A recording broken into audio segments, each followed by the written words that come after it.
নমস্কাৰ বন্ধুসকল, আপোনালোকে চাগে ভালে আছে, ময়ো ভালে আছোঁ। আজি এইটো ভিডিঅ'টো লৈ আহিলোঁ।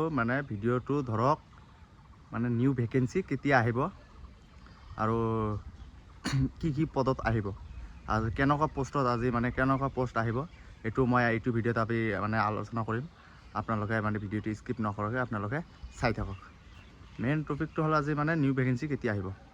এইটো সবে সুধি আছে, দাদা ভিডিঅ' এতিয়াতো ইণ্টাৰভিউ এক্সাম সব হৈ গ'ল, ফাইনেল ৰিজাল্ট কেতিয়া দিব এইটো কৈ আছে। আৰু কিছুমানে কৈ আছে নিউ ভেকেঞ্চি আৰু কেতিয়া আহিব। নিউ ভেকেঞ্চিৰ আপোনালোকে ধৰি লওক চিন্তা কৰিব নালাগে। আপোনালোকৰ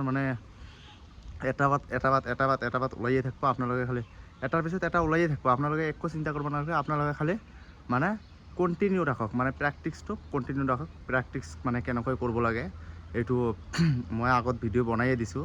আপোনালোকে প্ৰেক্টিচটো কণ্টিনিউ ৰাখক, নহ'লে পিছত যাই কিনে আপোনালোকৰ দিগদাৰ হৈ যায়। কিছুমানে কৈ থাকে দাদা মোৰ নাম নাহিল, এইটো কথা যাতে নাহে। সেইকাৰণে কৈছোঁ আপোনালোকে প্ৰেক্টিচটো কণ্টিনিউ ৰাখক আৰু লাইফটো ছাকচেছ কৰক। এইটোৱে মেইন কথা। মেইন টপিকটো হ'ল এইটোৱে, আপোনালোকে কেতিয়া আহে কেতিয়া নাহে।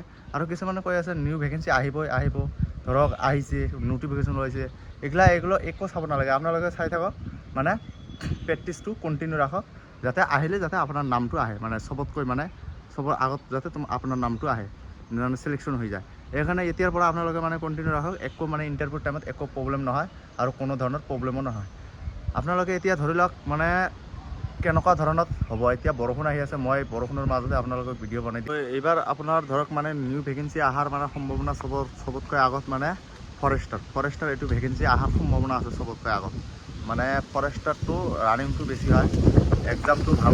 ৰানিংটোৰ কাৰণ হ'ল আপোনাৰ ধৰক ফৰেষ্টাৰত যিটো ৰানিং কৰিব আপোনালোকে লং ৰানিং কৰক।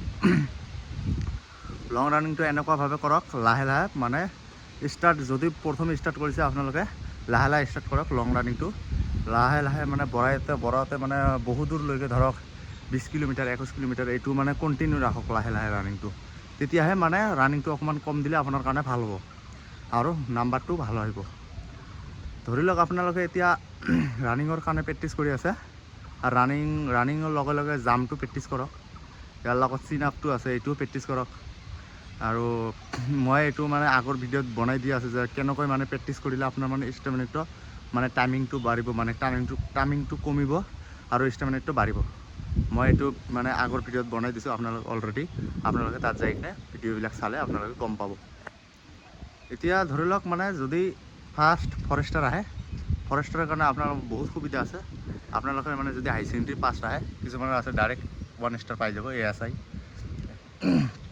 এইটো আপোনালোকে চিন্তা কৰিব নালাগে। আপোনালোকে এতিয়া খালি কণ্টিনিউ ৰাখক, কেনেকৈ ছাকচেছ হ'ব লাইফটো, এইটো ভাবি কিনে আপোনালোকে প্ৰেক্টিচ কৰি থাকিলে চব কিছু হৈ যাব। ইয়াৰ পৰা মই আজি ভিডিঅ'টো শেষ কৰিলোঁ। আৰু এইটো ধৰক আপোনালোকে চিন্তা কৰিব নালাগে যে কেতিয়া দিব, আহিবনে নাই, আৰু এক্সামৰ ৰিজাল্টটো কেতিয়া দিব, এইগিলা চিন্তা কৰিব নালাগে। আপোনালোকে যিটো কৰিছে কৰি থাকক। একো আপোনাৰ নিজৰ মনৰ ভাৱটো এইগিলা একো সুধিব নালাগে যে কেতিয়া আহিব কেনেকুৱা হ'ব।